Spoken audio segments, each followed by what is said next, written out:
What is this prostate cancer scare you're talking about? Because I don't believe you've ever mentioned that to me in Okay. all these years. All right. Well, okay, we'll go through it. So it started out in Phoenix, Arizona. I was kickboxing, Mhm. and while sparring, I took a very hard shot to the groin area. Ooh. And I was wearing a Muay Thai stainless steel cup. Mm. And the way he kicked me, the bottom of the cup hit me below the ball sack. Yup. And it hurt, for a little while. And I just drove on. But I developed like a pain down there, and it just slowly got worse and worse and worse. I went to 5 or 6 different doctors for about eight years. It was always the same stuff. They took a blood panel, and they just called it non-specific prostatitis. Okay, then You got your prostate kicked in. I don't know what happened, but here's the thing, though: is something happened, and I think it runs in my family because my grandfather had his prostate yanked out when he was 46. So it might have something to do with that. Yeah. And I started having my PSA levels, which is the blood test they use to check for prostate issues. It was going into the cancer ranges. And listen, that number is supposed to be very, very low, and it was getting up there pretty scary. So they called me in. They did a MRI and a CAT scan. They didn't see any nodules or any cancer. Then I had to have a biopsy where you go in there and they have a gun with like a needle in it, and they shoot you in the prostate like 5 or 6 times.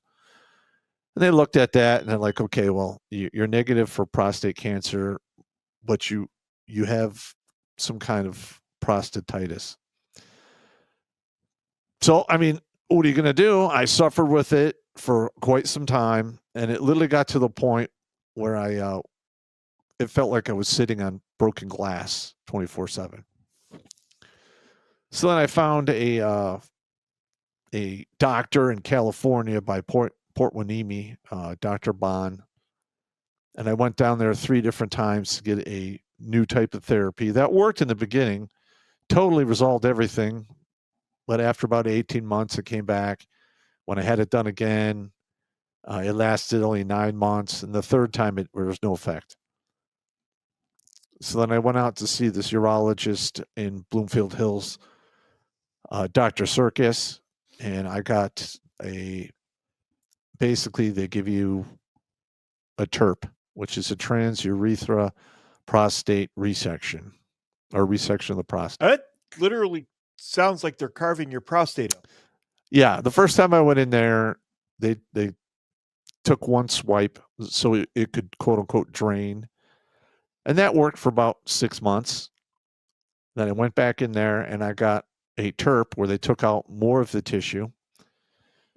And the way the doctor explained it to me, he goes, well, apparently you have calcium deposits in your prostate.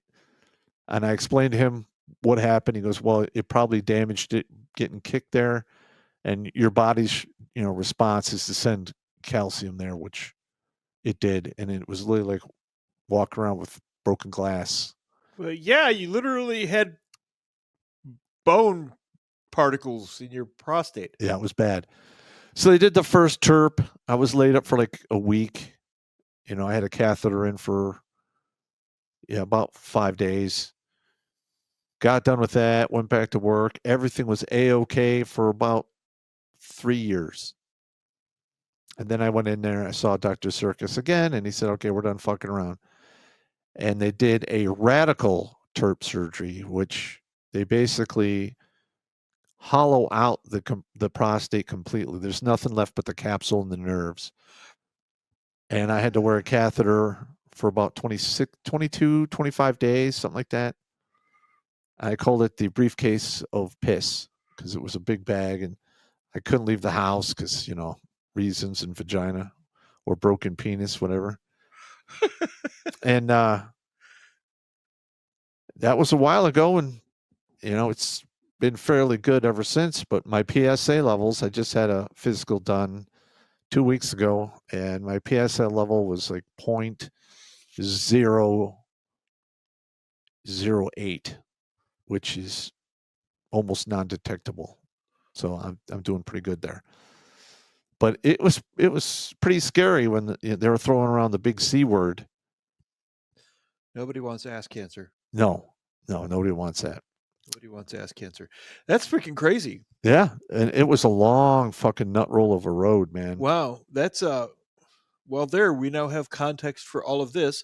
From what you just told us, there is literally no way they did not know that Joe's got apparently stage 9 prostate cancer. Yeah, so yeah, that's basically right before it goes to your brain. And you're just done at that point. Now, here's the thing though. Yeah. About prostate cancer. Okay.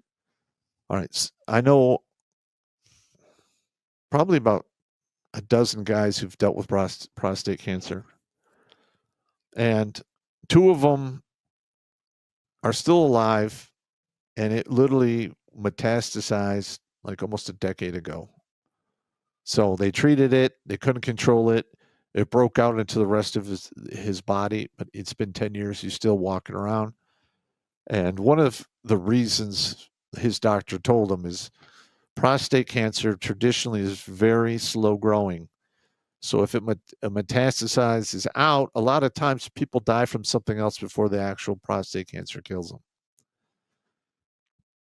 So, I mean, yeah. Wow. Yeah, my mother's boyfriend, Yeah. he's like 86 now. Mm-hmm. And it's been 15 years since his prostate cancer metastasized. And he's still walking around. He's probably going to die of heart failure before he dies of any He's kind going of to die of being 86 plus. Yes. There's just a point where your number is up and you're done, and that's the way that it is. Yeah. He's a good guy though, but okay, yeah. Seems like a decent guy. It just is what it is. So when I heard the story about, it's made it to the bone, it's stage like 9, I'm like, what? There's no way he didn't know. Yeah. There's no way. There's absolutely no way that they did not know what he had. Now, another thing I've been wrestling with, is he might have had several things going on at the same time. He who, Joe? Yeah. He might have had the prostate issues. Yeah. And he was starting to get some form of dementia. It's starting to my ass. No, get out of here. No. I'm saying the dude had it for a couple of years. Well, here, listen. Okay. He had Parkinson's.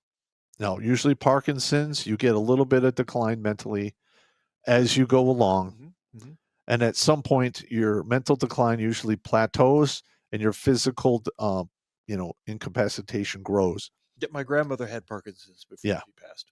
And I don't know if they're like, well, if we give him, the meds for the prostate cancer, it's going to make his dementia worse. Because how they treat prostate cancer is they give you drugs, which basically shuts off your testes. It's the equivalent of basically the medication they give trans people to shut off their. This is terrifying. It is. But it's really hard on your system. We were watching him slip and fall. He was very confused. And I think they were trying. My favorite one was when he literally wandered off into the jungle. Yes. Yeah. But the thing is when you get to that age, I guess you have to pick and choose what you're going to treat. Because your body really can't handle being, medicine and treatment for multiple ailments usually. I mean, look, if I make it to like 82 plus, I'm going to opt for just leave me alone. Yeah. I'm going to die of something. This is an inevitability, so I don't want any of your crap. Just let me ride it in. Yeah, at some point in life, you need to get to that part mentally. When you go over the hill, instead of freaking out, you put your hands up and go, "Yeah, baby! Just get me a freaking surfboard." Yeah, that's so exactly I can ride the right. wave in. That's I'm not taking any of your drugs after the age of like 82. No. I don't even want to live to be 82, to be honest with you. I mean, on the off chance that it happens, I'm just gonna everything. And you know what? I'm gonna start smoking again too. Because at that point, who fucking cares? I smoked when I was a teenager. Hard drugs and smoking after the age of 75. Fuck it. Yeah. Let's do the Popp mantra. Fuck Fuck it.